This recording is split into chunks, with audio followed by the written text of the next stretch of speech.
What we're gonna do right here is go back, way back into time. Hello, my friend, and welcome to another episode from the WDW Radio archives.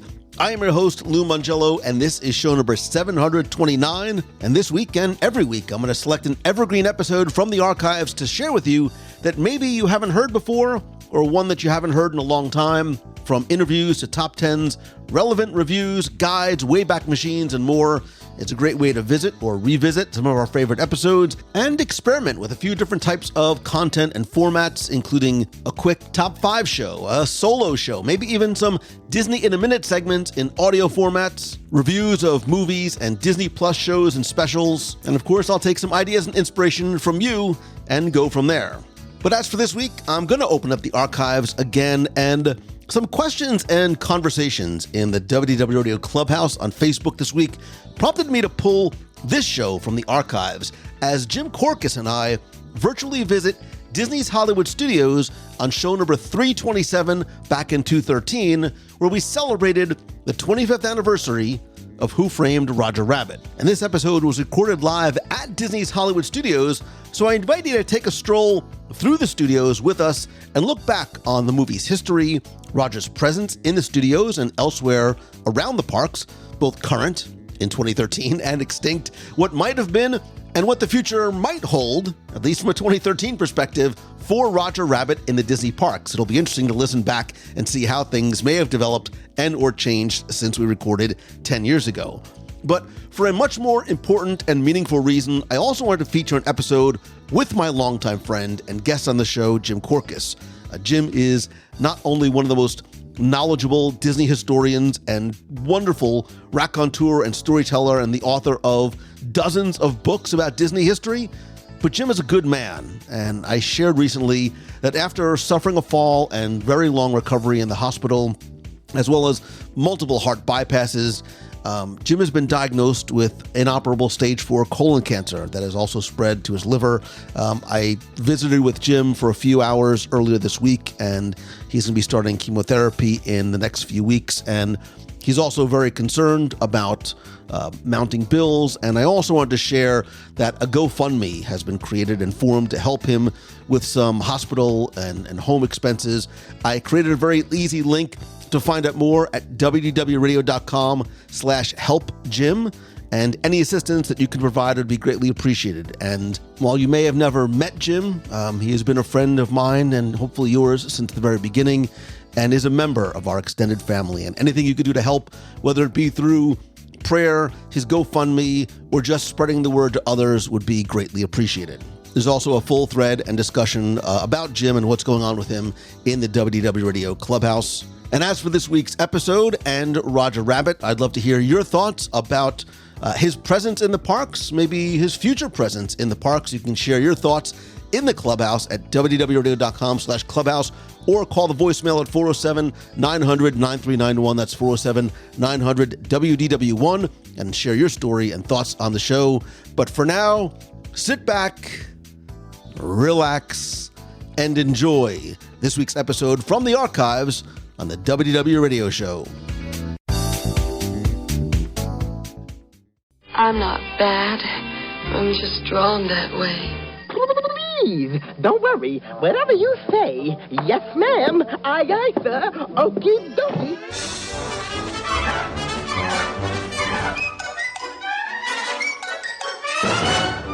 If the Magic Kingdom turning 40 and Epcot turning 30 didn't make you feel old, I'm going to help you feel that way right now, because Roger Rabbit is 25 years old this year. Actually, not Roger himself, but the film Who Framed Roger Rabbit. And I think many of us are probably familiar with some of the other Disney rabbits, like Pooh's friend, Rabbit, the White Rabbit from Alice in Wonderland, Brer Rabbit, one of my favorites, Thumper from Bambi, and of course, Oswald, the Lucky Rabbit.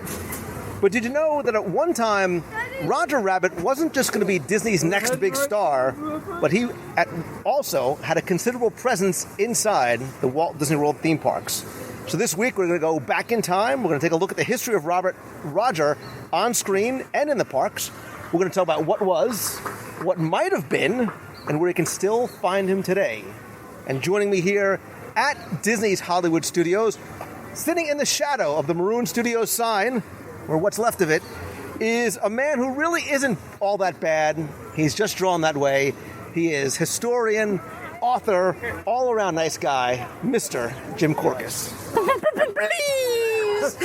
Why? Notice I didn't say impression. And with good reason there, too. Yeah, great to see you, Lou. And of course, like all Disney characters, Roger doesn't have a age. He is timeless.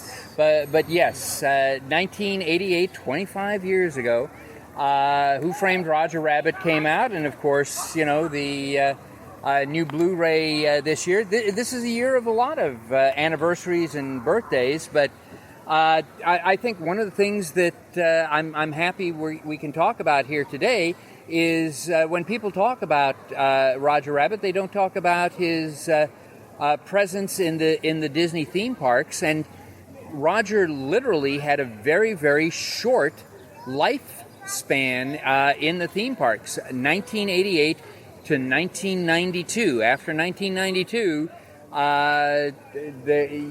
it was hair today, gone tomorrow. That was about it. And there's a wonderful behind-the-scenes story about that, and the story of Roger Rabbit actually encompasses everything from The Rocketeer to Michael Eisner's Ego to the newly formed Disney television animation to all over the place. So this is a wonderful tale, and the only place people will be able to hear it is here at WDW Radio. And, you know, the interesting thing is having such a relatively short lifespan in the parks, it was not part of the original plan because, you know, when the film came out, Jim, it was hugely popular. You know, one of the top grossing films of that year, if not the top, I mean, it's like $150 million, sort of far exceeding what Disney thought that film was really going to do. Absolutely. In fact, you know, it was one of those, I don't know if this is going to work or not, which is why Michael Eisner negotiated with Steven Spielberg and Amblin Entertainment. And so Amblin Entertainment was going to pick up half the cost. And in exchange for picking up half the cost, they would have half the ownership of any of the original, you know, Roger Rabbit characters like Roger and Jessica and Baby Herman and some of the others and some of that concept. And Eisner thought he was being pretty business savvy because Disney only had to invest, you know, 50%. And Eisner thought, Spielberg, Spielberg's a huge Disney fan. When is he ever going to get involved with animation? You know, we'll be able to do this. We'll be able to create this nice business relationship with Spielberg. In fact, Amblin produced the very first Hollywood Pictures release, the Disney Pictures release.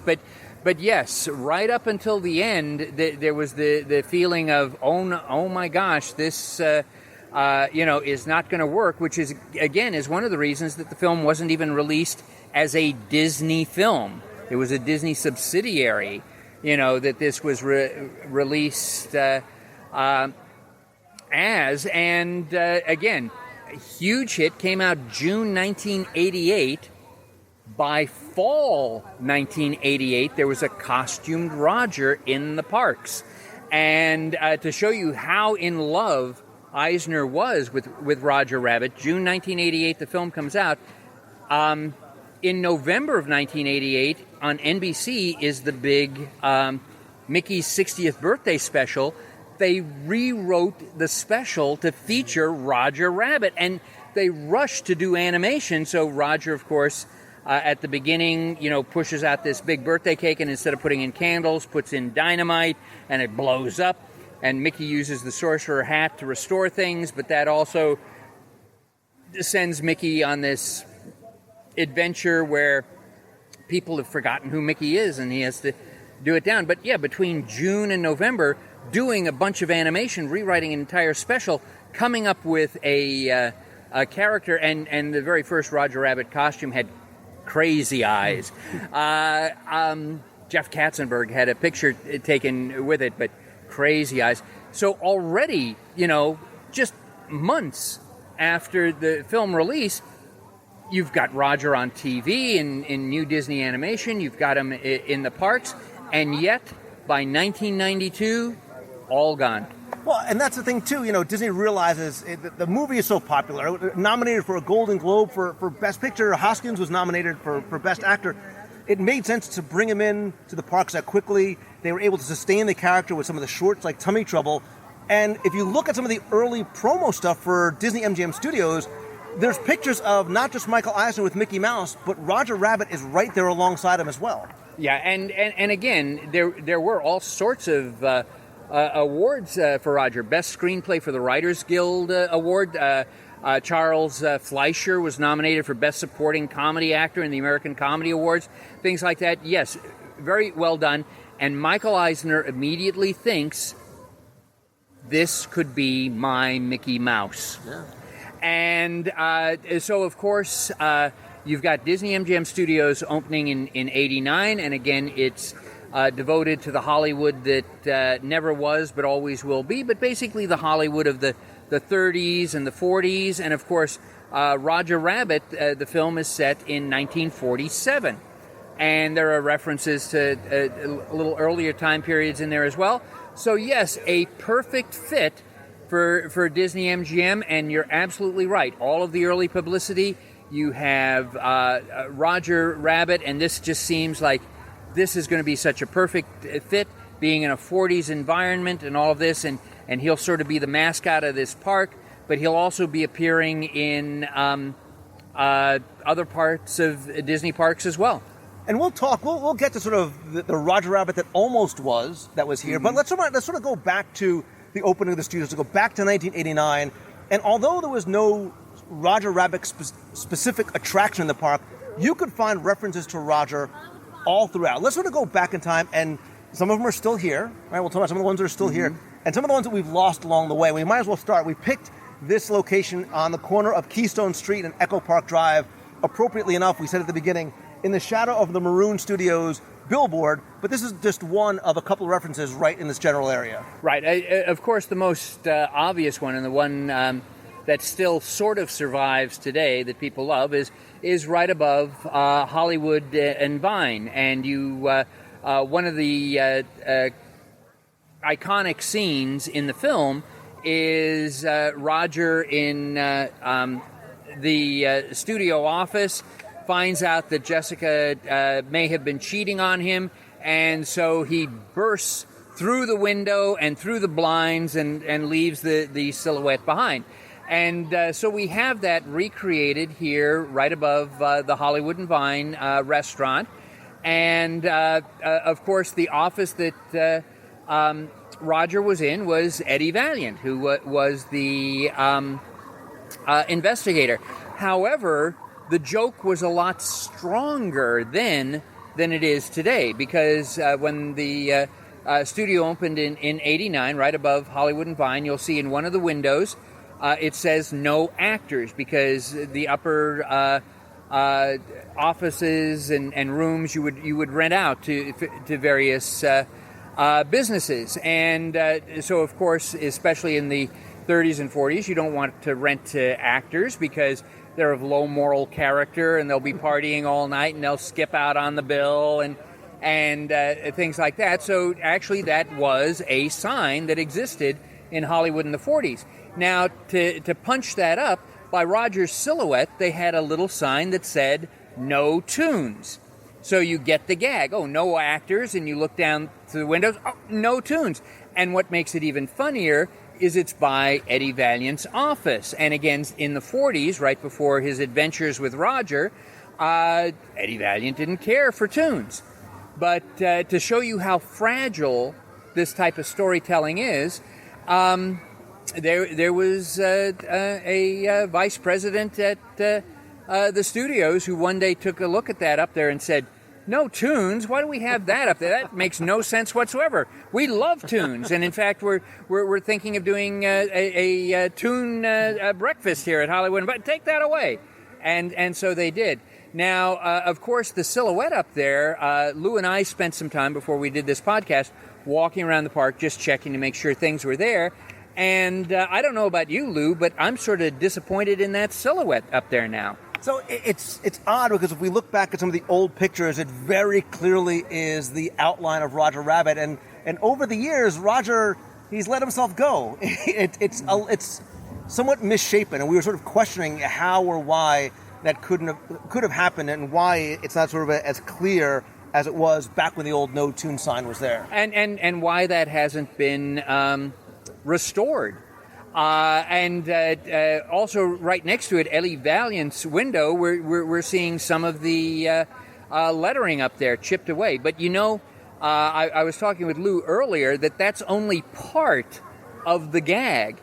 Because if you see where Roger is breaking through the window, if you follow in a straight line, it goes right past the Maroon Studios billboard.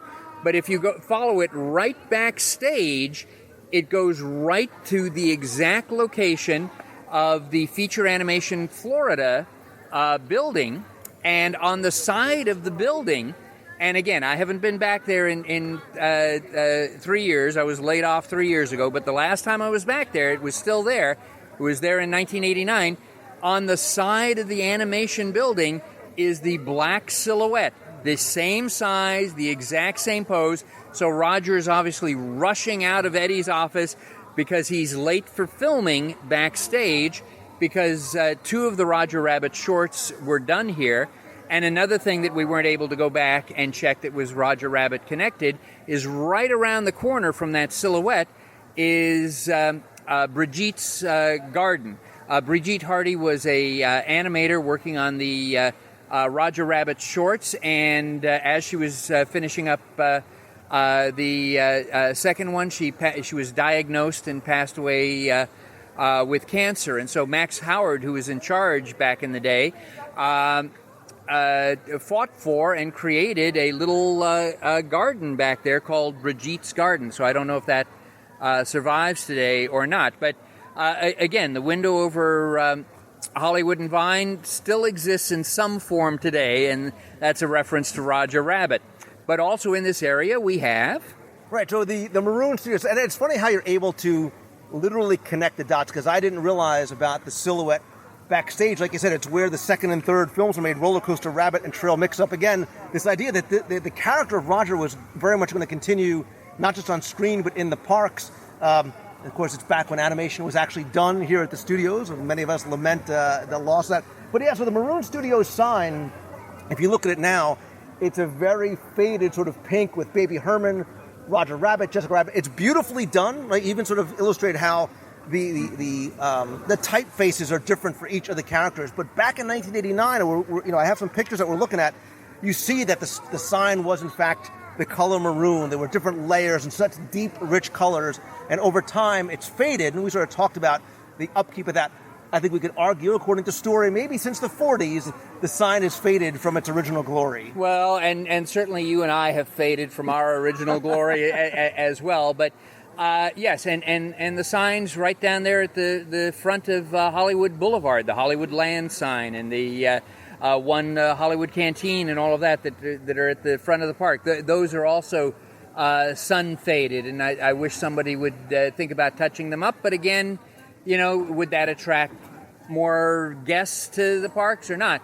Now, the Maroon Studios thing is up there as well, and it's in that particular location right above Peavy's, because if you had X-ray vision and you could look through Peavy's, you would see Sunset Boulevard. And we're going to be talking about this a little later, but Sunset Boulevard was supposed to actually be something else, and the Maroon Studios sign here was a foreshadowing of what you were going to see just on the other side of this billboard. And the billboard is wonderful. There's individual style of lettering for Baby Herman and Roger Rabbit and Jessica Rabbit, and it's just amazing. And you talk about things that might have been. That Spielberg and Zemeckis' first choice for Eddie Valiant was Bill Murray. But Bill Murray doesn't have an agent, doesn't have a manager, so they couldn't track him down. Years later, when Bill Murray found out about this, apparently he just started yelling, "I would have done that! I would have done that!" And they auditioned for Judge Doom, Tim Curry. Mm-hmm. And Tim Curry was just so frightening, scary that no, they just didn't want that. And again, in the and Pee Wee Herman was almost Roger. Yeah, absolutely. Yes, Paul Rubens. The first go round for Roger Rabbit, they auditioned. Paul Rubens was going to do that voice, and again, the design of the character was going to be completely different. This design. Richard Williams, who was the animation director, calls this a Frankenstein bunny because they use bits and pieces of other characters to create a sort of a false familiarity when you see it. And so, of course, the reason that Roger is dressed in yellow and red and white and black is because whatever other famous... Right, he was going to be, the counterpart to Mickey Mouse, the new Mickey Mouse. He was going to actually be the new Mickey Mouse, and Eisner saw him as that way. And so immediately, they started to put, in 89, have him here, have those elements. There were some other elements here in 1989, though. So let's start sort of virtually walking through the park, and the next sort of stop, logically, I think, would be the Great Movie Ride. Mm-hmm. We talk about how, again, the studios was so different initially, when you could be walking around and you would see the star of a day, and where people were coming out and they were having the celebrity handprints being put into the courtyard. Well, Roger Rabbit, like many other famous celebrities like Kermit the Frog and Jim Nabors, he too has his handprints and footprints on there dated May 1st, 1989, with his trademark, and I'll let you do the impression of please. No, I took my one shot at that. But yes, Roger literally put his hand and footprints in, and again, it's very prominent. It's right in the center, right at the entrance there. He put it there on the very first day. And of course, while we did have a walk around Roger Rabbit, we did not have a walk around Jessica.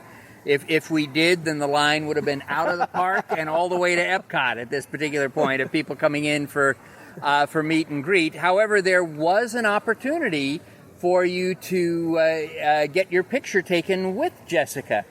Yeah, so the old Looney Bin, which is now the area, the sort of the gift shop at the end of the backstage tour, was very much themed towards that Acme factory. And there was that cutout of Roger Rabbit, much like the silhouette here, and a sort of a standee up against the brick wall where you can take a picture next to Jessica. Actually, you got two chances, because I was out here in '89 and I got my chance twice. As Lou was saying, you're going into the Acme warehouse, and actually after you left the tram ride, you could see Roger's footprints on the ground leading you into the Acme warehouse and into the part of the Acme warehouse which is called the Looney Bin. And very much like later, Mickey's Toontown had, there were boxes where you could open it and you'd get a spring sound or laughter or things like that. So a lot of those items then made it to Mickey's Toontown a couple of years later. But yes, up against the wall, you had a couple of photo opportunities. You had the Dipmobile that had broken through the brick wall, so you could literally put yourself underneath the rollers as if you were going to be squashed. And they had a full-size standee of Jessica, and behind her, as Lou said, there was a hole in the wall with, again, Roger's silhouette. And so you could stand next there and take your picture with Jessica, or just directly across from that, they had a photo imaging place. And so just like today with PhotoPass, they say, hold your hand here, and then when you get the picture, oh my gosh, Tinkerbell is in your hand. In this, you went over, and in my case, put on the Eddie Valiant trench coat and hat, and they tell you to pose, and you're posing with thin air over here, basically. Move your hand up a little this way, whatever. And then when the picture comes out, you're actually holding Jessica Rabbit, and she's done up very much in like 3D animation, so it's not a hand-drawn type thing. And you could also get your picture in Benny, but why would you want your picture in Benny the Cab when you could get it next to Jessica Rabbit? So there were all those things there. Very few things still left in the loony bin when we took a look today, right? Yeah, so some of the gags are still there. Most notably, I think the ton of bricks that's hanging overhead, some of the bombs, and a couple of the crates on the wall. But it's very much not themed. It's not meant to be sort of that direct connection to the film anymore.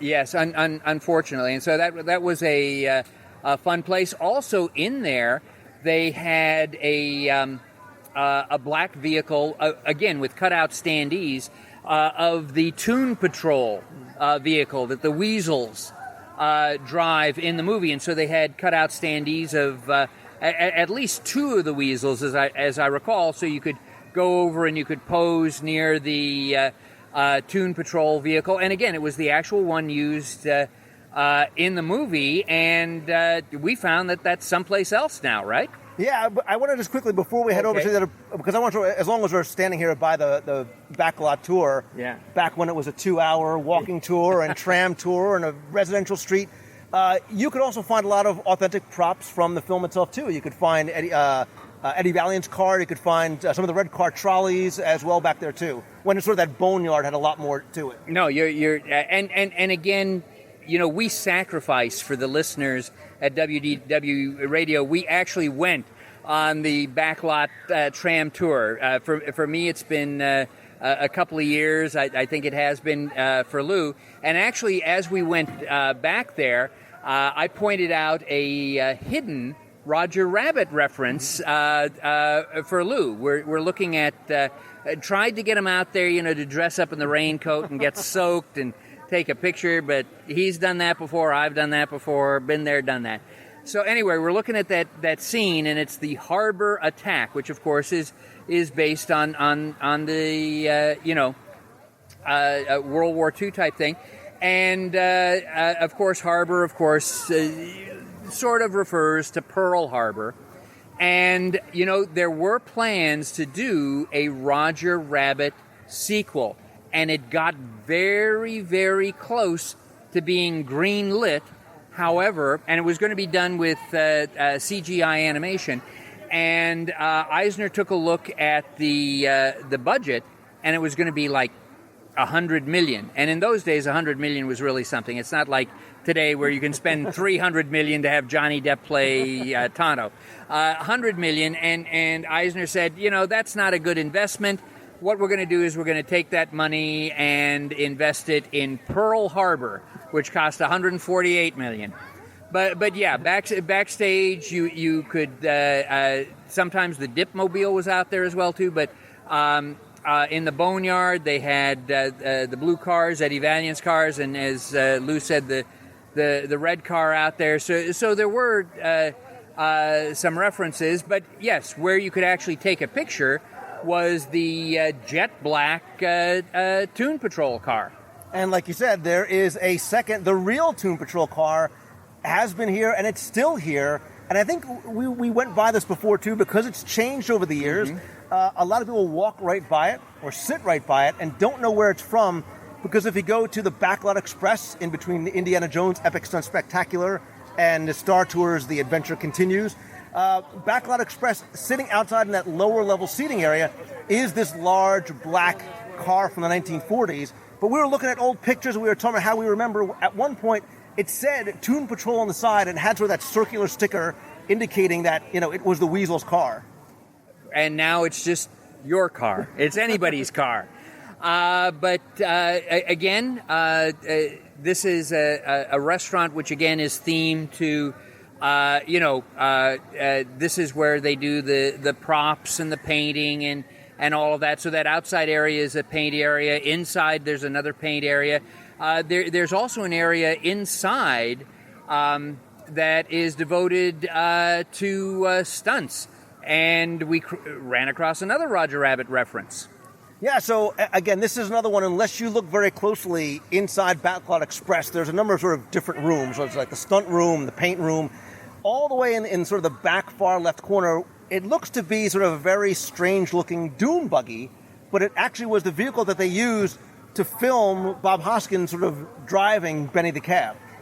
Absolutely, and it's the authentic one, and there are photos around there too, so that you can see. So Hoskins was in the live action vehicle, and it was designed so it could do real quick turns and spins and things like this. And then what would happen in those old days before computer generated animation is you would take the cell and you would put it over that vehicle, and so it would cover that up, so all you would see is Benny the Cab, and of course it drove Hoskins crazy because all he was holding in his hand was a rubber steering wheel. It wasn't connected to anything else, and he had to act with Roger, the invisible Roger who is sitting next to him, and with Benny the Cab. And of course you have the driver sitting down behind you, and if you look closely at one of the photos they have up there, you'll see the driver behind Hoskins, but his face is covered with a black mask, his body is covered with this whole black leotard, so it's easier to mask that out. And that stunt driver was Charlie, and I'm going to spell his last name. It was Croughwell. So I'm not going to take Smith. And so he was the one who was doing all of that stuff, and you have that. And in fact, one of the things that we discovered that I don't remember being back there is there's a kids' drawing area, right? Yeah, and I'll post some pictures in the show notes over at WDWRadio.com, because I'm sure a lot of people haven't seen these. I didn't remember the drawing area there too, where you could draw Roger and Benny the Cab, sort of a miniature animation lesson. Yes, so you never know, and again, make sure you take a look at all of the photos up there, because there are a couple of black and white photos, and you can actually see the stunt driver sitting behind Hoskins as it goes. But again, this is the actual authentic prop. It's not covered with plexiglass. I tried to convince Lou to sit in it. I told him I would sit in the stunt driver's thing, and he could post the picture and say, Korkis drives me crazy. Wouldn't do it. Got no sense of fun here, no sense of naughtiness. So real quick, you were talking about how Bob Hoskins had sort of act opposite nothing but air. But do you know that actually Charles Fleischer, the voice of Roger Rabbit, when he was doing the voices off camera, he was dressed in full, he was dressed like Roger Rabbit with the overalls and everything else like that. He very much got into this. Yes, he did. He got into the overalls and the white thing and the ears, but he wasn't on stage. He had a microphone off stage so he could interact in real time. And Zemeckis came over and directed him, just like you direct an actor to do that. Now, the funny thing about this, of course, is now when the film is in post-production, they don't like the voice of Benny the Cab, so they pull in Charles Fleischer to do the voice of Benny the Cab, so he does it the way that you would normally do it in an animated film or whatever, is you're brought into a room and you see that, and then you come up with the dialogue to match that amount of space that you have, to fill that up. So, do you remember, actually, as long as we're staying in the studios, remember way back when over at Soundworks, they used to have the movie mimic section. So if you wanted to try and do your best Jim Korkis doing Charles Fleischer, doing Roger Rabbit, you could actually try and impersonate him in that post area of the Monster Sound Show. No, I did not know that. You just do it at home for fun. I just do it at home for fun. Actually, one of your listeners came up to me and took me aback a little bit, said, oh, I love it when you're on Lou's show. I even like it when you do the funny voices. Thank you. And I said, that's my regular voice. So let's, we alluded to it briefly, but let's talk about sort of the Roger Rabbit that almost was here at, we'll call it the Disney MGM Studios, because he was so popular, it didn't make sense just to have some things that, look, a lot of stuff that we're talking about, Jim, 95% of the guests have probably never seen or never looked up or looked around for.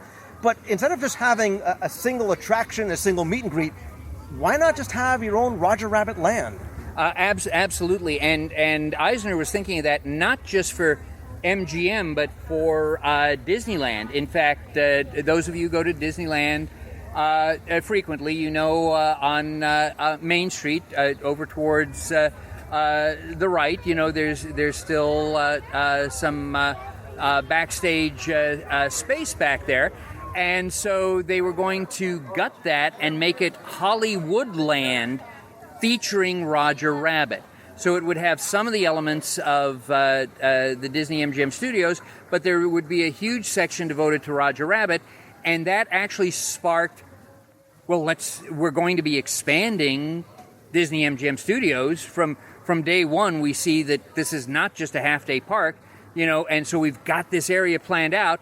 So there was going to be a whole Maroon Studios area, literally a Roger Rabbit land, which is where Sunset Boulevard is today. And I've seen two versions. I've seen one version where it was all Roger Rabbit, and I've seen another version where it was just like the plans for Hollywoodland. It was going to be a Sunset Boulevard, and then at the end of Sunset Boulevard, basically where Rock and Roller Coaster is and all that, would be that Roger Rabbit land, and there would be three major attractions, right, Lou? Right. So you had you would have had this Toontown trolley, sort of a flight simulator, sort of taking you sort of on this wild ride through Toontown.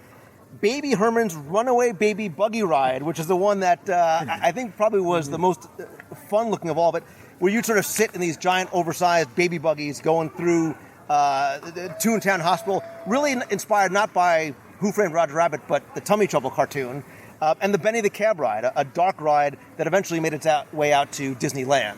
And you're absolutely right. Now the Toontown Trolley was going to be much more amazing than just Star Tours, because besides the screen in front, you would have screens on the side. And literally, it's a runaway trolley. And so you're going through that motion simulator, and so you're literally in a cartoon. That's what they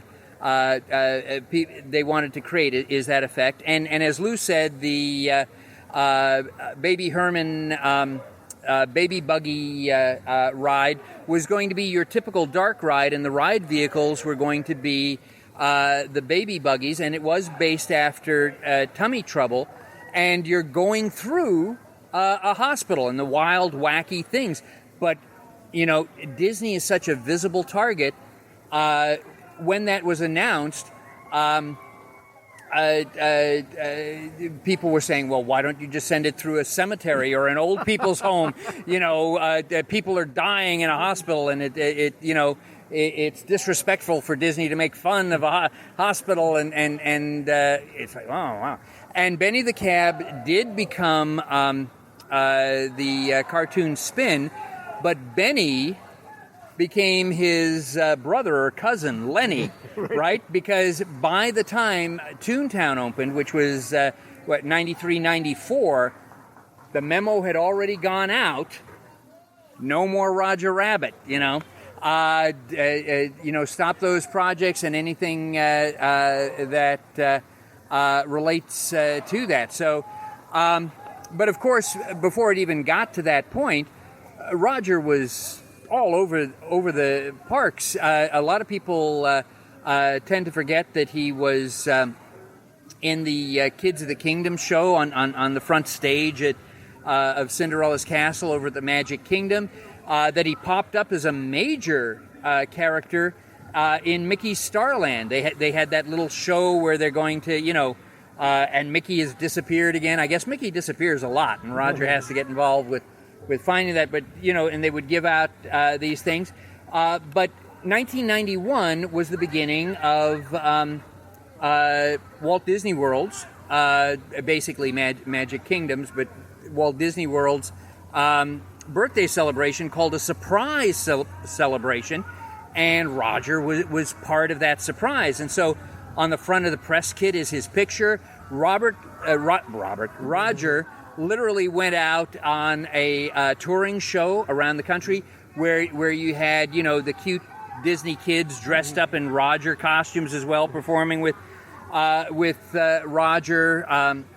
For that to happen, Roger was the band leader in the Spectral Magic Parade, later replaced by The genie, yes. So, Roger was this real major presence. Well, and that's the thing, going back to the studios, we were talking before about sort of these immersive experiences that I think Cars Land is sort of the first time we really see in a Disney park where you step foot into a movie, right?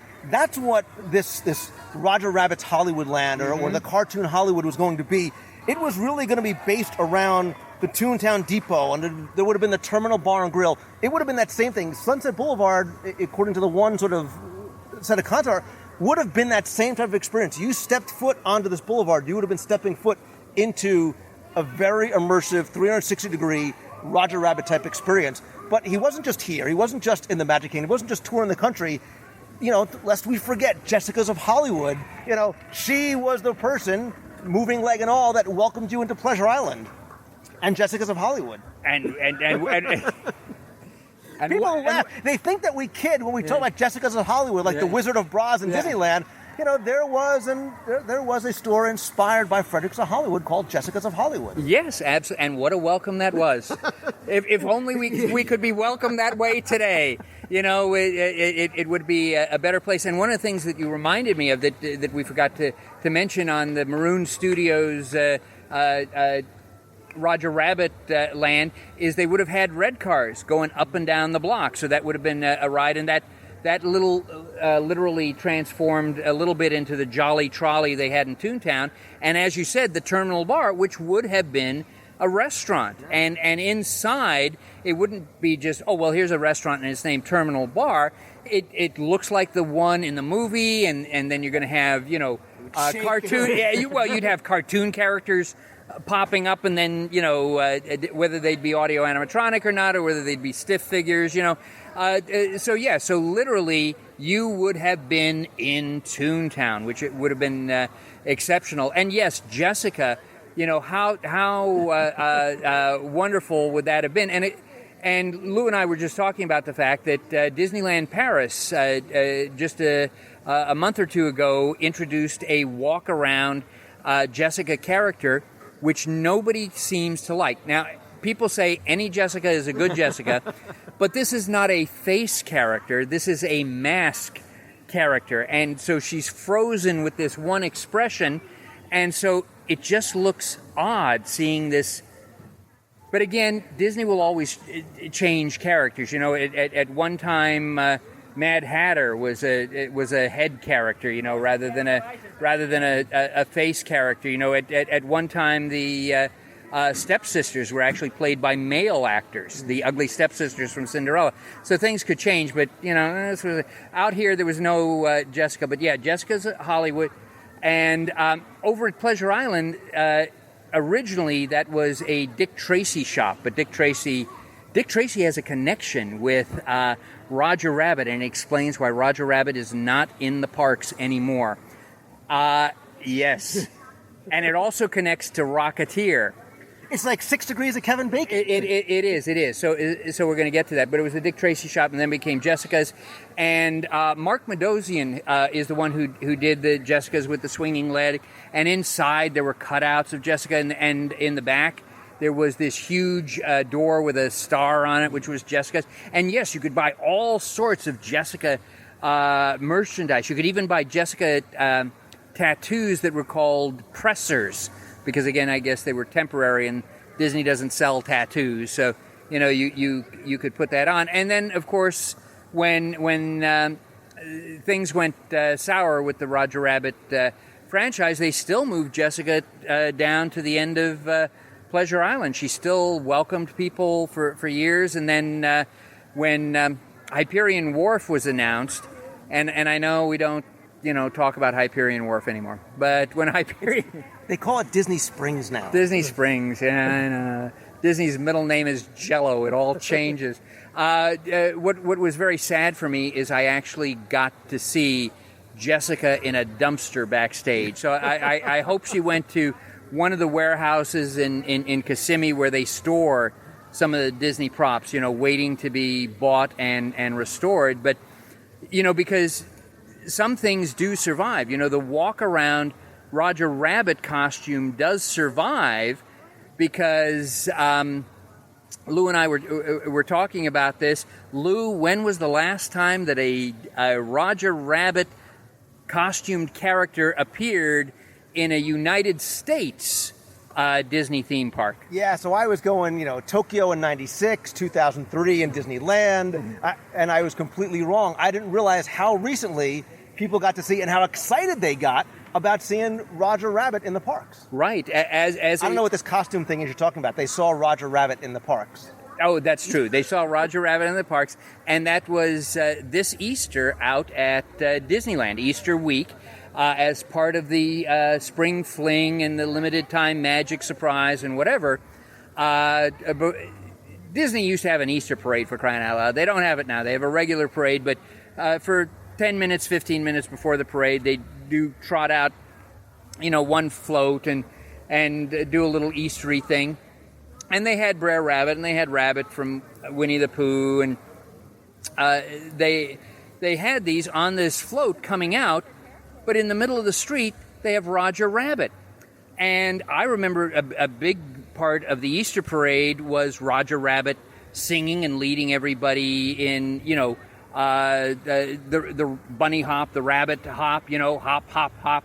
And so this time Roger didn't sing. You didn't use the Fleischer, Charles Fleischer soundtrack. You had the little Disney host up on the float, leading people along. But there's Roger in the street, and he's leading people in doing the Easter bunny hop. Hop, hop, hop. One woman on the East Coast heard about this, flew out with her kids to Disneyland on almost the last day, just so her kids could do on Main Street the bunny hop with Roger. And Roger, after the little bunny hop, was quickly shoved backstage. No meet and greet, no autographs, anything like that. So the Roger Rabbit costume still exists to the point where it can be used.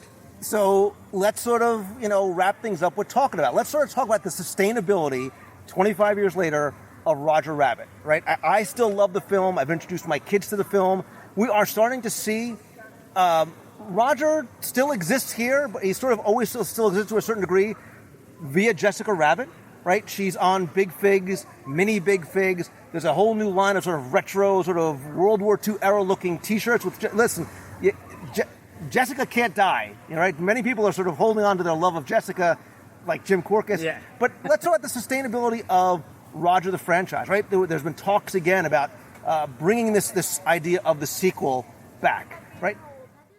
Has Roger sustained itself? Can he be reintroduced? And is there a possibility of seeing him come back to the parks again? Not in the way that Eisner wanted to do it as part of the Disney decade, being Mickey's sidekick, but coming back into the parks, having some sort of presence here again. See, and I'm the wrong person to ask, because is he a Muppet for a new generation? Can we sort of bring this idea of Roger coming back? Because I really didn't care for Roger Rabbit. I loved everything else. You love Jessica. I love the concept. I love the other characters and all that.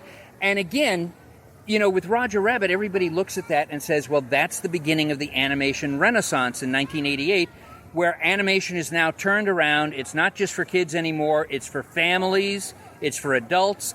All of that. Disney has rewritten history. Well, because now it doesn't begin with Roger Rabbit. Right. It all began with a mermaid. Right, and that's my question to you was, look, before Roger Rabbit, there was not a great track record of what was going on.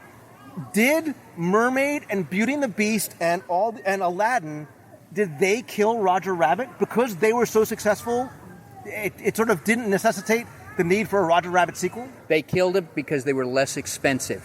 So instead of paying 50% to Spielberg and Amblin Entertainment still exists as an entity, even though Spielberg is with DreamWorks. It was cheaper to put in something that was Mermaid or Beauty and the Beast than to pay the 50% to Spielberg. And the problem with that was when there was merchandise on property, you had to keep two books.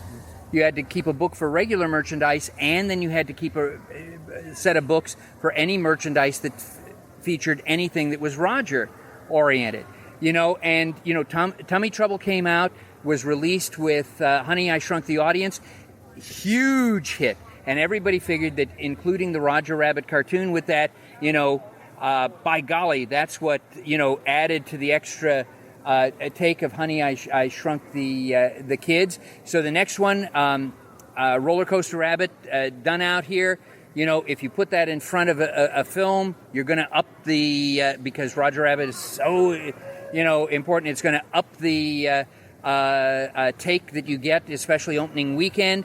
And so what happens is Disney has a film coming out and Spielberg has a film coming out. Disney has Dick Tracy coming out. They think it's going to, that's going to need some help because it's gone over budget. They want that. Spielberg has a film coming out from Amblin. That's the first film being released by Disney through its Hollywood Pictures title, and it's A Faraway Place. Reese Witherspoon is in it. Spielberg wants it, but because it's being released by Disney, Disney pulls, or Eisner pulls, authority and says, no, it's going out with Dick Tracy. We've got 2 Disney films we're releasing. It goes out with this. And no, it wasn't a faraway place. It was Arachnophobia. Spielberg had Arachnophobia coming out. And Faraway Place was the last Roger Rabbit film. But so Arachnophobia tanked at the box office. It could have used Roller Coaster Rabbit. Dick Tracy didn't do quite as well as it wanted either. But that was the straw that broke the camel's back. And Spielberg was looking to get even. So out here in Florida, they worked on another Roger Rabbit short called A Hair in My Soup. So Roger and Baby Herman and his mother go into a restaurant. The mother goes to the bathroom. Baby Herman follows a chef into the kitchen. And so you don't want to see what happens in a restaurant's kitchen for your food there. So this is almost completed, and Spielberg steps in and goes, no, I can't approve this story. And that short would have been released with Rocketeer, which could have used a Roger Rabbit short to do it. And so this is where tensions are starting to come. And so they make the third Roger Rabbit short, Trail Mix-Up, and that's the one that goes off with A Faraway Place, the Reese Witherspoon one. And again, doesn't help the box office. And you can see that Roger's attraction is starting to wane. But what happens at this point is Eisner says, I can't work with this guy. And so Pete Emsley, who did the artwork for the 20th celebration of Magic Kingdom, and they had the Party Gras parade with the 45-foot float Roger Rabbit, Pete Emsley said, I had just finished the artwork for the press kit, and a memo came from Eisner that across company we were to stop anything connected with Roger Rabbit. And so that's 92. And so is Roger Rabbit familiar to people today? Would it go across? And Eisner tried to do an end run around, too, created Bonkers D. Bobcat, 1993. In fact, Bonkers popped up in Mickey's Starland show, too. Everybody remembers Bonkers D. Bobcat. Who looks exactly like Roger Rabbit, except that he's a cat and he is less charismatic. And... I find I don't like Roger's voice. I find that Roger really doesn't seem to have a character of his own. But I think maybe if they reinvented Roger a little bit, maybe for today's audience it would work. A rapping, breakdancing boy band Roger Rabbit that looks just like Adventure Time. That So yeah, because we don't, we're not hearing a lot about the 25th anniversary of Roger Rabbit. Disney likes to celebrate anniversaries, of special commemorative ones, 25, 50, 75. We're not hearing a lot about Roger. Is it because of the split between sort of the ownership of it, or is it just the character himself? And maybe, Roger's not destined. He did not sort of live up to what his potential destiny was. See, I think it's a mixture of both. But I do think there is hope for Roger, because I think the concept is so appealing. The concept of a Toontown is iconic. Jessica Rabbit, for crying out loud. She is just. I think she's just imprinted on people's subconscious. Even though she was based after Tex Avery's Little Red Riding Hood character from his MGM cartoons and all that, I think a Roger Rabbit could be a huge success today. Just like I think Oswald could be a huge success, but Disney doesn't seem to know what to do with him. That's what I was thinking. I said, Disney has sort of taken this character of Oswald. It was sort of there's sort of a romance to the story about how getting Oswald back. But look at how popular Oswald became, so much so you couldn't get Oswald ears, you couldn't get Oswald plushes because of the way they brought him back. I'm wondering if they are able to do that, or do they want to do that with a character like Roger? Well, I think maybe what they would want to do is buy back that 50% from Spielberg. But again, we're into a rough period of time now. You see that Disney has announced all the films that it's going to be releasing, and a lot of those dates conflict with dates of DreamWorks projects that have already been announced. What a coincidence! What a coincidence! So are we going to start to see an animation war again here? And again, I don't know whether Steven Spielberg is really even interested in the character and all that. And there have been so many different proposals tossed out there for sequels. Again, it becomes an expensive proposition. Is Roger Rabbit not worth it? Is he not worth the time and the effort and the money and all the other considerations that have to go into it? And do you then, just as in the movie, do you pull in characters from other studios? Now, one of the reasons that was able to get done is because of the pull of Steven Spielberg. So he was able to get those characters at like $5,000 each, which is a steal. And even then, he couldn't get some of them. He couldn't get Tom and Jerry. He couldn't get Mighty Mouse and Popeye. And all that. Popeye. Popeye wasn't in there. And they obviously had to. Warner Brothers agreed they would only let their characters be in if they shared the same amount of screen time. So Donald and Daffy are on screen at the same time. Mickey and Bugs are there sharing the same amount of screen time. And with costumed characters, the rule of thumb is you cannot pose with another character. Even if it's Santa Claus, let alone Woody Woodpecker, you cannot pose with another character because Disney universes are separate. Even the official rule on merchandise for Disney princess merchandise, I don't know if they still follow this, but the original rule was, yes, you could have all of the princesses together, but they couldn't look at each other. They could look in the direction of the other princess, but they couldn't look at each other because then worlds collide. It's like a disruption of the space-time continuum. That's right. And so does Roger work because you're pulling in characters from other studios, or is it just the concept of humans and toons together that work? I know that Gary Wolfe, has written a second sequel to his first Roger Rabbit book. He's also promoting that. That he's written a screenplay called The Stooge, which would be Mickey and Roger together. I don't think the Disney studio, that's even on their radar. But yeah, I think there is hope for Roger, but I think he needs to be re-looked at in terms of what made this character, what made this movie appealing and amazing. And as part of the 25th anniversary, will he be reintroduced and maybe loved by a new generation of kids, or maybe people who didn't know about Roger beforehand? I would love to hear from people who are listening their thoughts on Roger Rabbit, the film, the character, his presence in the parks. Would you like to see Roger come back in any or all of those different forms, in those different mediums, in person, in the parks, in another film, whatever it may be? I think you're right. I don't think we're going to see, as Disney is as we speak, trying to reintroduce Mickey to a whole new generation and younger audiences on sort of the Disney Channel. I don't think they're going to do it with him holding hands, necessarily with Roger Rabbit. That final scene of Who Framed Roger Rabbit shows us, Jim, that we all can get along, no matter what studio we may be coming from.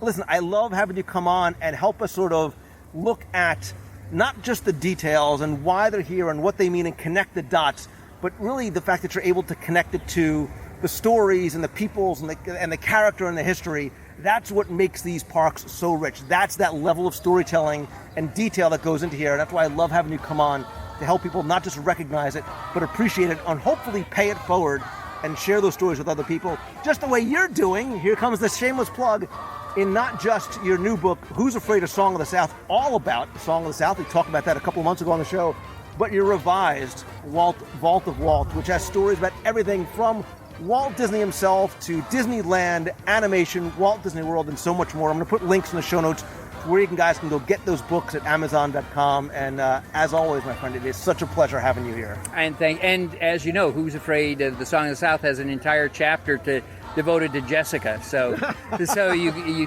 can pick that up. Lou, always a pleasure. And yes, folks, he's as nice in person as you hear him on this podcast. In fact, he just took me to Brown Derby, picked up the tab, and Lou, we got to do this more often, buddy. We got to do this more often. I agree. We need to go to the Brown Derby more often because I love my Cobb salad and I love my Jim Korkis.